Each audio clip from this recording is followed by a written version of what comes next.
got some better in style. I still think about pride. I do. Things get better with time. Yet so stuff undying is a haiku. These thoughts never can die. These tears never gonna dry when I lose you. Some hearts double inside. Your short head grow inch line with the Grinch do. I don't have time cause the race too. Affected in lives that are barefoot. On the way up. Here we go. All right. We got our mic fixed here. Sorry about that.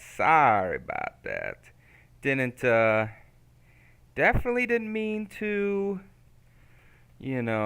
not be talking like that. But let me just do a double check here while I got it on the Twitter. Welcome to the Monday Evening Football Daily Show. I'm just doing a recheck, re-recheck just to make sure we are live. We can hear everything. Oh, yeah. Okay.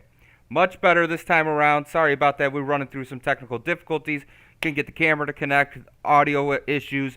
But we're here. We don't want to make excuses for our tardiness today. We just want to get right into it. Okay?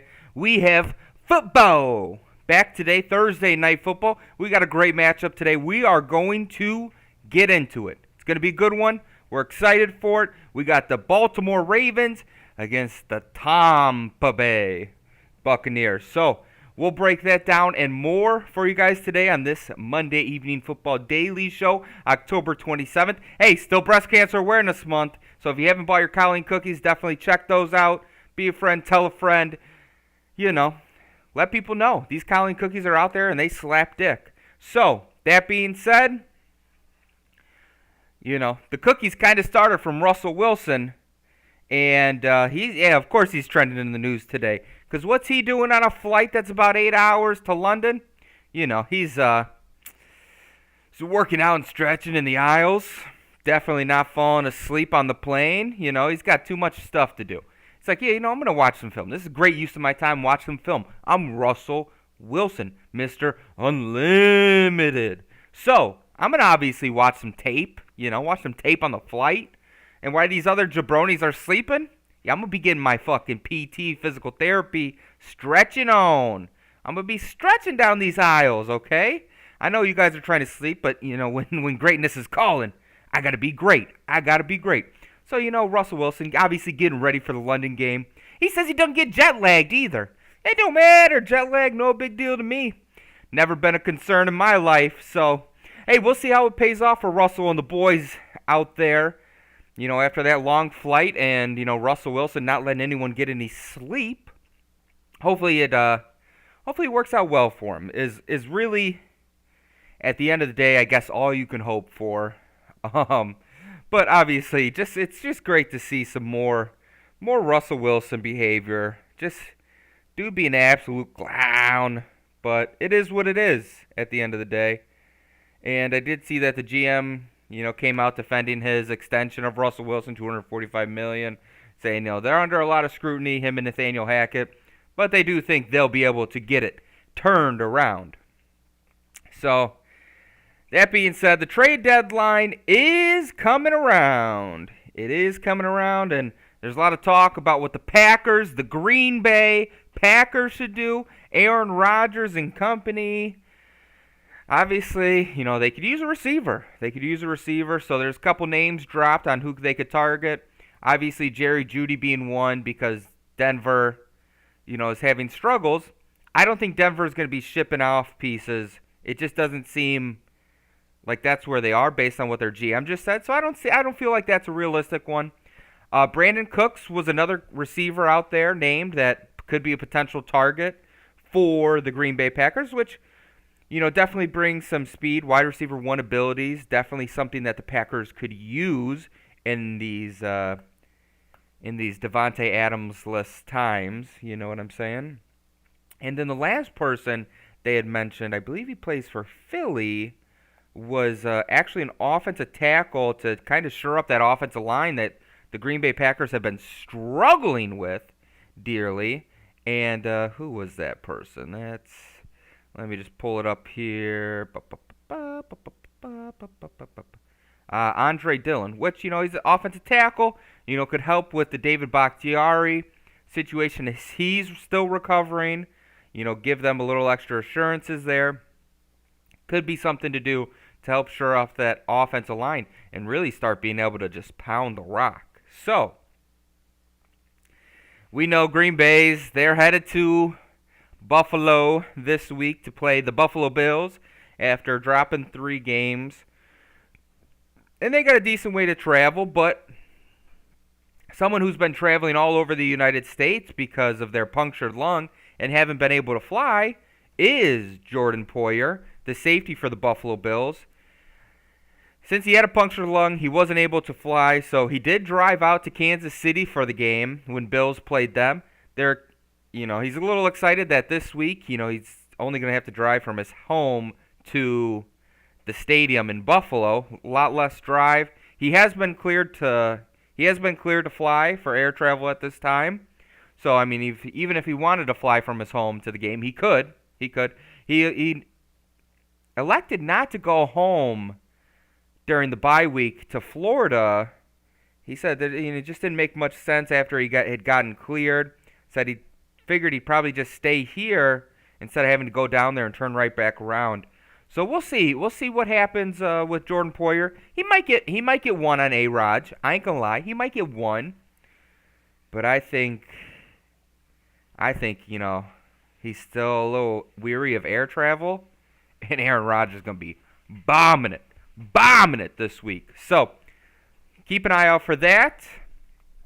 Speaking of the quarterback position, and a team that Aaron Rodgers have beat is the Patriots. Mac Jones is back to start Sunday over Bailey Zappe, according to Billy Belichick.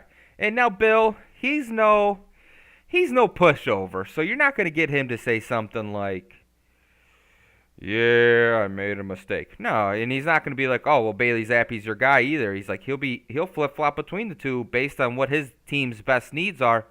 So he's not going to get bullied into like a quarterback controversy.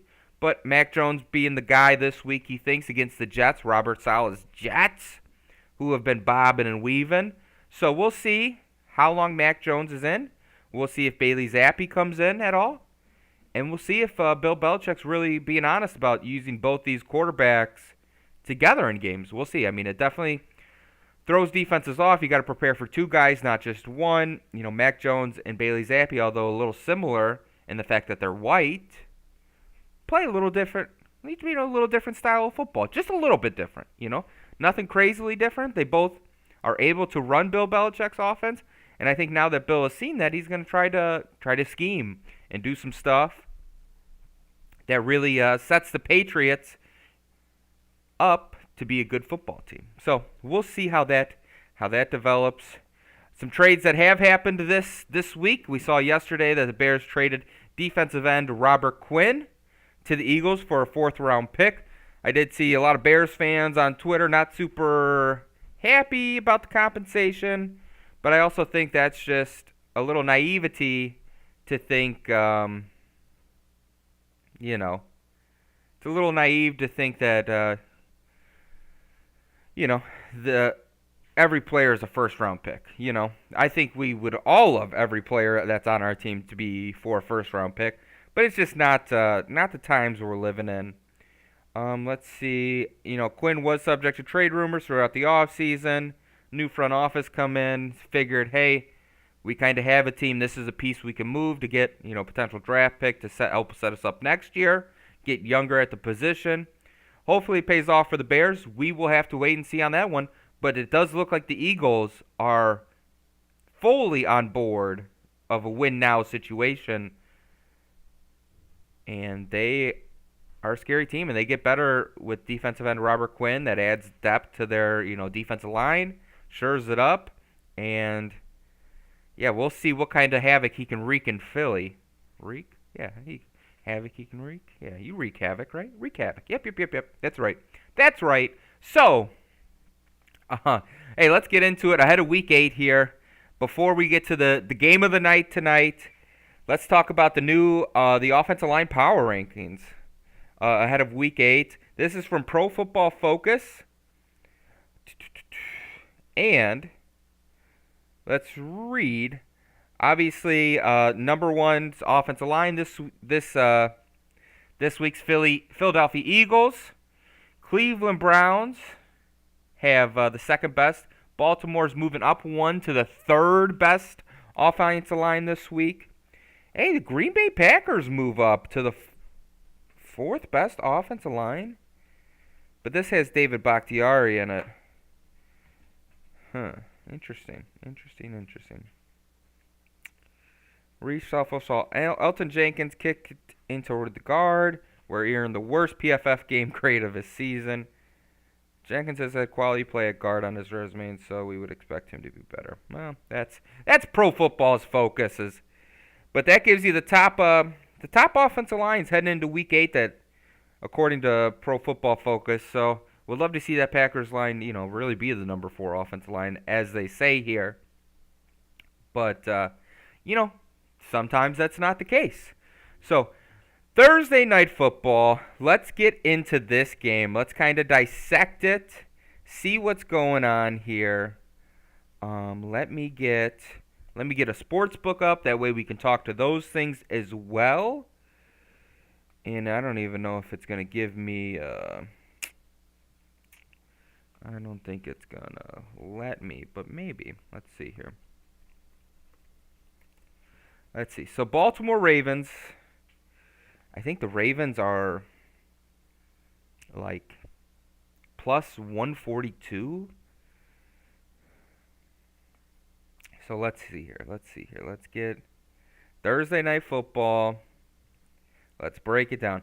All right, so the Ravens, as of right now, money line plus 112, plus 1.5 dogs. Okay?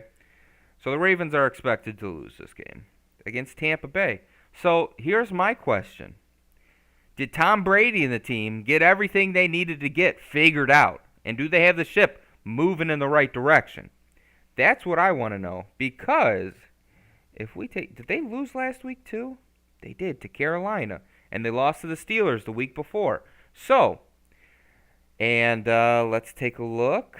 Yeah, and the Baltimore Ravens won against the Browns. I think you're silly. If you go with any other team in this game besides the Baltimore Ravens, but you do you. Now, do I think Gus Edwards is maybe going to go ahead and get a tutter here or two? For sure. I would put a Gus Edwards anytime touchdown with the Ravens. And let's see, same game parlay. Let's see Lamar's rushing yards. Let's see his rushing yards. 62.5 for Lamar Jackson rushing yards. I'm going to be honest. I think I'm going to take that over. I think he gets 63.5, to be honest. So tonight's game, this is what we got. Lamar Jackson, 63.5 rushing yards. We'll take the over. Gus Edwards, anytime touchdown. We'll take that. And